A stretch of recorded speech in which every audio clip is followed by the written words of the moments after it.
Good evening. This is lesson 3, and I want to go back and catch a little bit of last week's lesson. Um, I just felt like I brushed over some things and I found out some new things, and I wanted to go over some of that so that we are in good shape going forward. So, just want to review a little bit from Genesis chapter 28. The promise has been handed down, and now it's handed to Jacob. Jacob has 12 sons, which become the 12 tribes of Israel. And in Genesis chapter 35, Jacob's name is changed to Israel. And so you'll see that name used interchangeably. Sometimes it'll be called Jacob. Sometimes he'll be referred to as Israel. But his family now is considered the 12 tribes of Israel. And in Genesis 37, Joseph, his son, has a dream, and that's fulfilled in Genesis 42. And that's where his dream is that his brothers and his father bow down to him. They don't like that. He is sold off and sent with a caravan, ends up in Egypt. He becomes quite important in Egypt. The Pharaoh counts on him to maintain all of his more or less agricultural duties, and he is real prosperous. He has lots of food in the granaries because he knows that this famine is coming, and so he stockpiles all this food so that the Pharaoh is in great shape and Egypt is in great shape, and Joseph is recognized for this, and the Pharaoh likes him.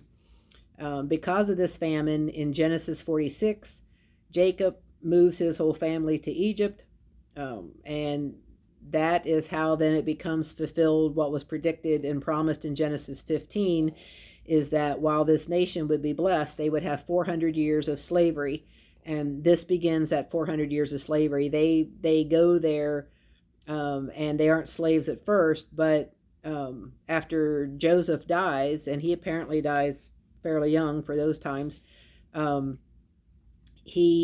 the pharaohs after this current pharaoh forget who Joseph is, and they forget that he was this great important figure.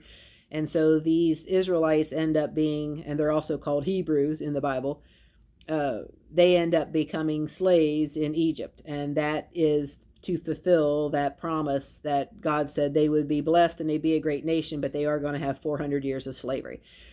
So then we fast forward to Genesis 48, and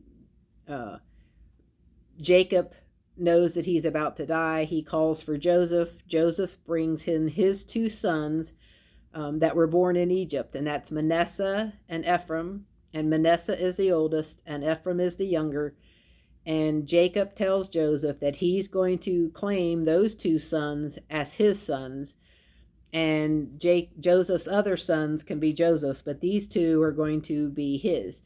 And when he blesses them, as we've seen in other instances in the Bible, he puts his right hand on the younger and gives him the blessing that should have been the firstborns. And Joseph says, "Oh, no, you've got the wrong one." And Jacob says, "No, I know exactly what I'm doing. I'm blessing the way that it should be." And Ephraim, this younger, will become a multitude of nations, and Manasseh will be blessed, but Ephraim's going to have this bigger blessing.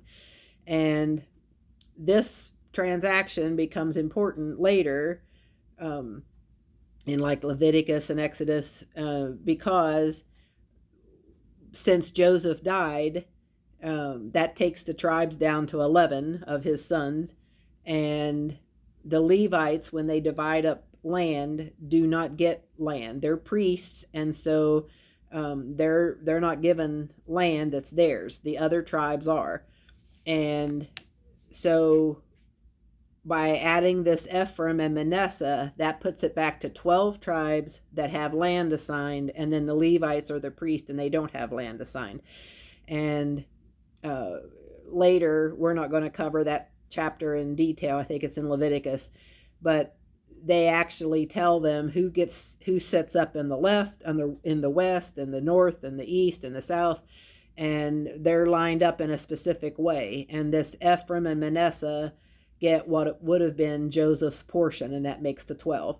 So I wanted to go back and kind of touch on that because I was confused about that last year and had to go to my pastors to say, I don't understand where this came in. And I had missed this little piece. It didn't register with me when I had been reading the Bible through. So I studied that for this and got that straight in my head. And so I'm relaying that to you. So in chapter 49 of Genesis, Jacob blesses all of his 12 sons and he gives them the blessings, good, bad, and the ugly. Some of them have great futures predicted for them, others they don't. And he's pretty clear on what they are. And the rest of the Bible, when it references the Israelites and the different tribes, fulfills all the things that he talks about. That some of them are going to be mariners, some of them are great warriors, but those are all laid out. The two tribes that